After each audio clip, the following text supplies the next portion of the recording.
You belong on every ground your feet grace, so don't ever feel out of place. Take up space and belong. This earth is your birthplace. Since I did best worst anime antagonists, I'm going to do worst best anime antagonists. And these are villains that I feel like y'all love too much and y'all need to chill. Villains that I feel we need to forget about.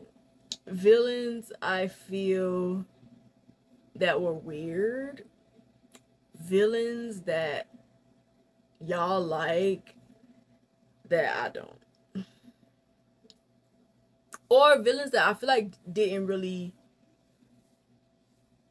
villain. Y'all know what I'm talking about. The first one on my list is Hisoka from Hunter x Hunter. Do I have to explain why I want y'all to give him up? Like, do I? And I saw somebody in the comments on one of those, a post that somebody put about Hisoka being a PDF file, and they was like, he wasn't a PDF file. He had power lust. He was a PDF file. He was a PDF file. I don't care what about a little boy that you like, it's weird. To that extent, like moaning and groaning and stuff when Gon, like while he watching Gon fighting, like when he near him, it was weird. It was weird. And it was giving PDF file. And he just a weird character. This is not me saying that I hate Hisoka. I don't really care for PDF files, so I'm not gonna lie. I don't like him. I don't hate him, but I don't like him. Like, character design is cute. Would I cosplay him? Maybe. But I don't like him. I'm not gonna lie. And I feel like y'all like him a little too much. It's disturbing. But y'all like a lot of those type of anime boys. It's fine. But I just kind of feel like the thing that drove Hisoka was he got a hard on for fighting powerful people he felt was stronger than him, or people he felt had the potential to be stronger than him, and seeing if he can beat them. So he was very self-serving. And I know you don't have to be selfless to be a villain. You're not supposed to be anyway. You're supposed to be self-serving. I'm not saying he's a bad villain. I just feel like y'all are obsessed with him. Throughout the anime, Hisoka was hunting people that he felt was powerful, and one of those people just so happened to be Gon, and he was obsessed with him or whatever. And like I said, I don't care what it is about a child that makes you obsessed with them.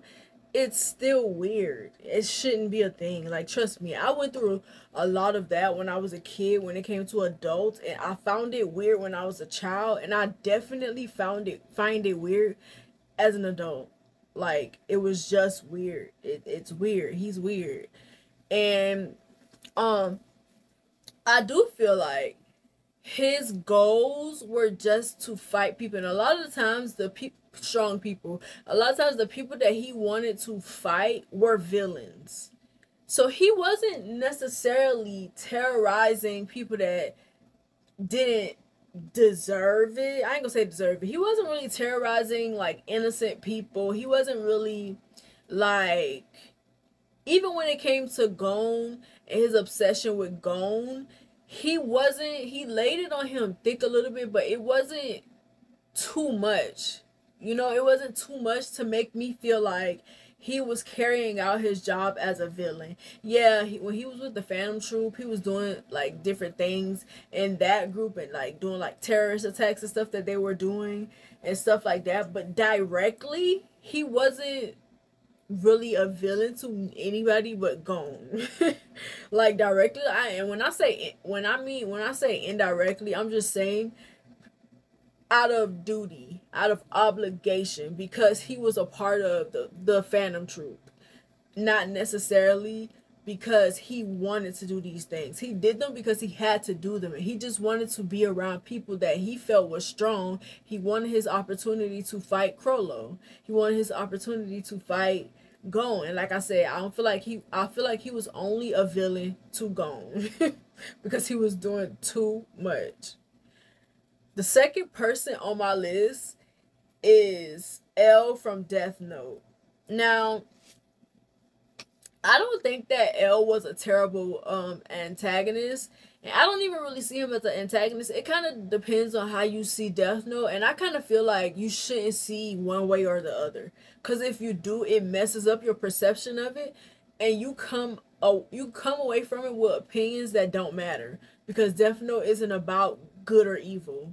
It is and it isn't, if that makes sense. Like, you have Light feeling like it's his duty to get rid of evil, but he also becomes evil to get rid of evil. To get rid of evil, you have to be evil. There's no other way to get rid of it. Like, people, hugs and kisses don't work. We've done it. Loving people don't work. We've done it, and we've gotten our hearts broken from people who just, you can't touch that. You can't touch their hearts because a lot of times they don't got it. You can't touch their soul because a lot of times they don't got it. But I feel like when it comes to Death Note, seeing it one way or the other kind of misconstrues your perception. Like, I don't feel like Light was a protagonist necessarily. He could have, I feel like he was both. And I feel like L was also both. But I feel like the plot armor got in L's way. L was not supposed to lose to Light. And I'm not faulting him for that. It's the anime's fault for that. But he wasn't supposed to lose to him. And to me, that's why he wasn't successful, really. He was, because even though he died, he still had, what was his name? Near? Or am I tripping? I just feel like I just be calling out names. I feel like I just be calling stuff out. Was his name Near? Let me know. I'll put it in the thing when I edit. Y'all know who I'm talking about.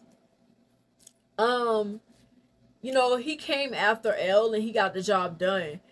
But I feel like they literally failed him when they made him lose against Light. Light was smart, but he had a lot of faults that made him easy to catch. The fact that L even knew what was going on with Light so quickly was insane. Like, he figured it out so quick. It was insane. They needed him on JoJo's Bizarre Adventure when it came to Yoshikage Kira. But I kind of feel like the writers did him dirty. So you didn't really get to see him to his full potential. He did show a lot of,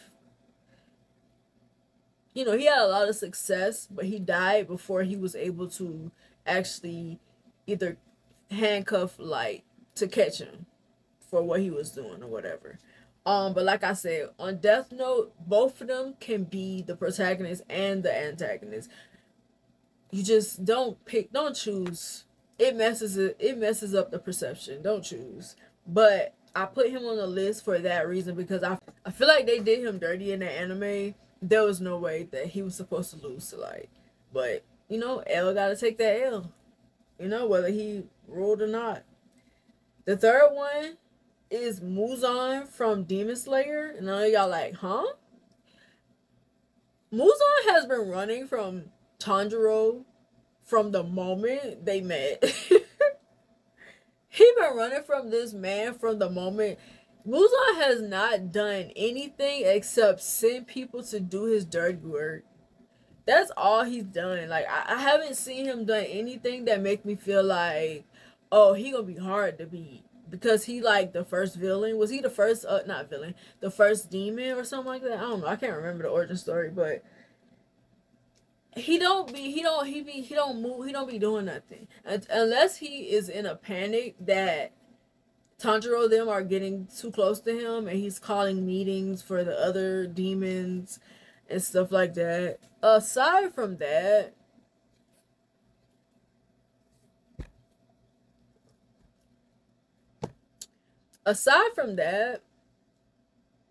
I don't see it for him. I don't see it for him. And it could be the terrible the terrible storyline in Demon Slayer.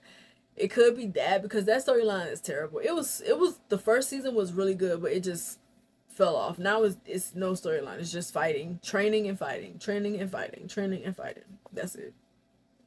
That's it. It's pretty, you know.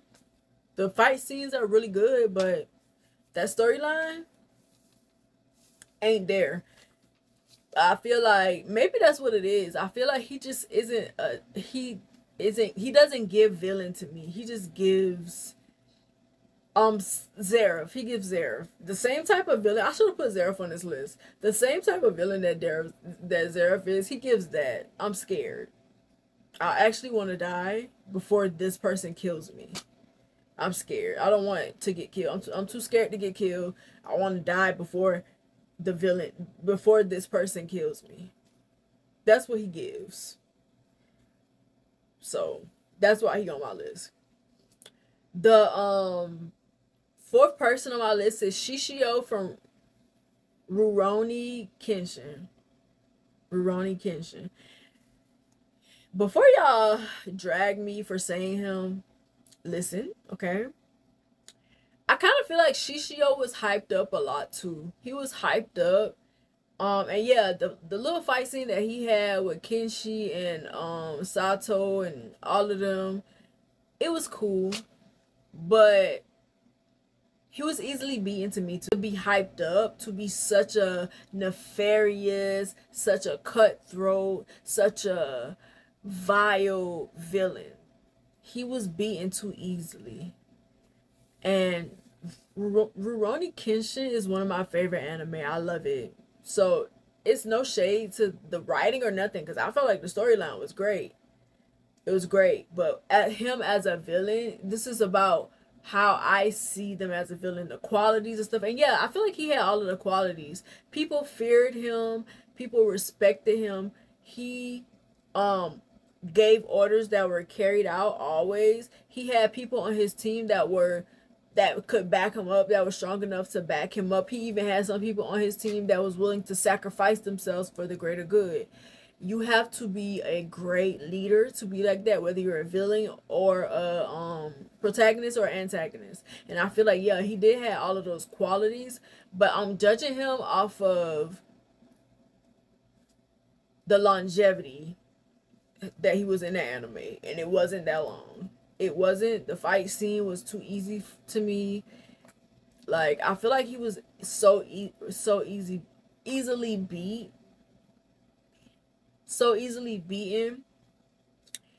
when he was supposed to be like shaking in my boots, nefarious villain, you know. He didn't give villain to me. He didn't villain enough. He didn't villain enough, you know. His villainhood was very short. It was brief. And, you know, I just didn't see it for him. I didn't. But I love that anime and I love that storyline. The fifth person on my list is Big Mom. Now, I know what y'all finna say. Big Mom is an amazing villain. She is. I put her on this list because she creeps me out. She creeps me out so much, I'm not even going to put her picture on here. I can't do it. She makes me cringe. She scares me. I am afraid that I'm going to have nightmares about her. I don't think she's a bad villain. It's just, why is her mouth so big? How do you accidentally eat whole people while you're eating sweets and not realize it? I am terrified of that lady. And I'm not scared of nothing. I don't scare easily, but it's just something about her that just rubs me the wrong way. Like, she gives me chills. And also, before, you know what? I'll put the picture up when she was a baddie. But, like, she started eating all that goddamn food. I don't know. How she went from being a big-mouthed little girl to being a baddie to being a big-mouthed old lady. The laugh, the way she dresses, that big mouth. I just can't. She makes my skin crawl. And she on my list because she makes my skin crawl. And I just don't want to see her ever again.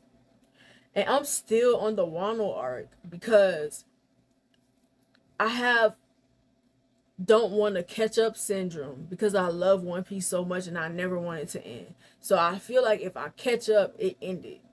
And I just can't have that on my heart. And I'm gonna address the whole Oda talk about some it's gonna be finished. I'm gonna address that in a video because I can't deal. But I just don't want to see Big Mom on the TV anymore. Like, I just don't want to see her. She creeps me out. Like, who thought to draw her like that? Like, it's a lot of people on that anime that look creepy, but Big Mom gives me the creeps. And y'all probably gonna laugh at me, but I am so serious. I promise. I am so serious. So that's why y'all put her up here. And like I said, I'm not putting her picture. I'm gonna put when she was a little baddie. For a little while, I still don't understand what type of genetics you gotta have to be a big mouthed little girl, a baddie, and then a big mouthed grown lady. Old lady. Cause how old is she? 50? Big Mom at least 60. She got all of them kids. Like, and who was having sex with her? Were they not afraid that she was gonna eat them? Like, what? Like, who was taking her to bed? I'ma put you to bed, bed. Who was putting her to bed? Who was doing that? And why? Just get her off my TV. Like, I'm so tired of seeing her. That it'd be so hard for me. like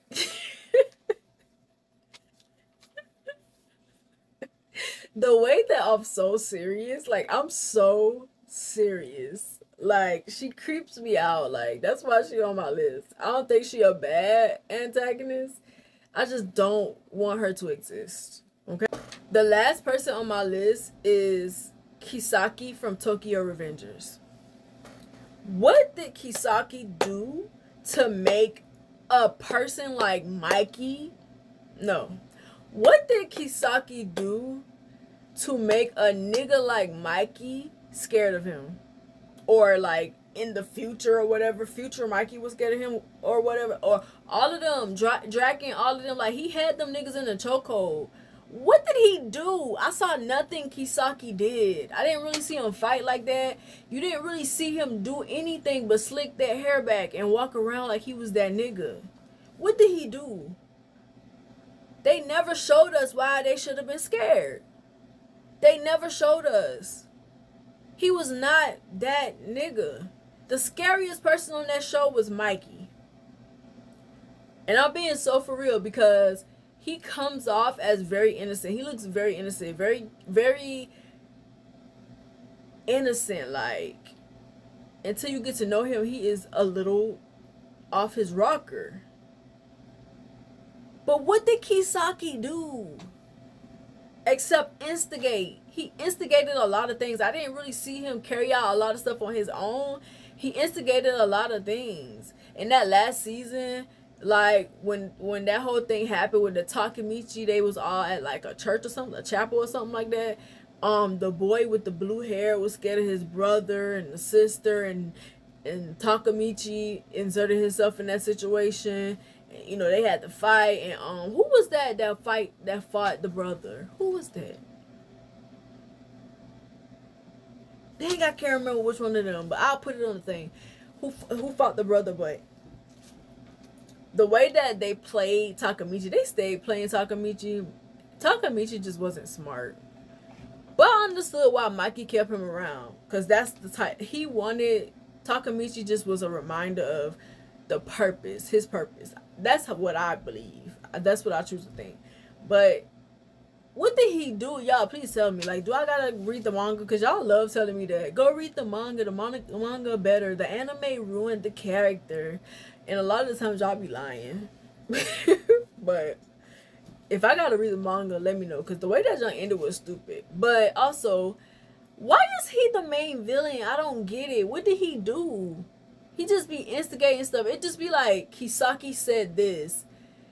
Kisaki said this. So, I'm sorry. I'm Geechee. So, we like stress syllables that don't need to be stressed. But y'all have learned that from me. We're not gonna pretend that we, you know. Y'all know I'm geeky, okay? Kisaki or whatever his name is, Kisaki, whatever. I'm just not convinced. I'm not convinced. What did he do? What did he do to put such fear in these like delinquent little boys who literally be fighting like grown niggas? What did he do to put fear in their heart like that? I was so confused. I'm like, okay, when is we gonna see him like be a villain? Cause really it's just word of mouth. Yeah, Kisaki told me if I didn't do this, he would do that. It was just word of mouth. Nobody ever tried to see if he was lying. Nobody ever called his bluff. He could have been bluffing the whole time. Nobody never called his bluff. I would have called it. I would have called it. Because you got to show me that I'm supposed to be scared of you.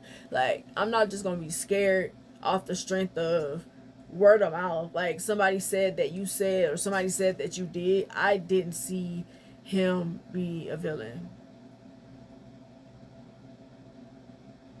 I didn't get it. Did he get into a fight? I'm trying to think. I gotta go back and watch Tokyo Revengers. I'm gonna go look for it before I edit this video. And I'll probably do a voiceover. But if he did do a fight, I don't think, even if he did do a fight, it wasn't memorable enough for me to see it. So obviously, if he did do it, it wasn't memorable enough. Because I remember even that little last thing that I was talking about the chapel, and Mikey just kicking that dude, and like him having a late reaction and just passing out. Draken killing a whole, not killing. Draken beating a whole 100 niggas by himself. But Kisaki had y'all shook? What he do? And I'm so serious. What did he do to have them shook like that? Y'all let me know in the comments, because I'm lost. I'm confused.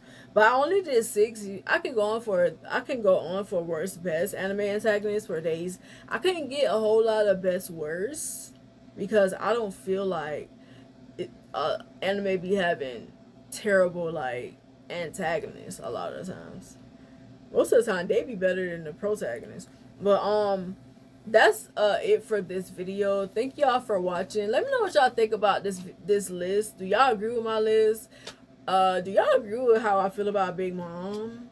Like, I don't know. She like how people are afraid of clowns. I'm afraid of Big Mom like that.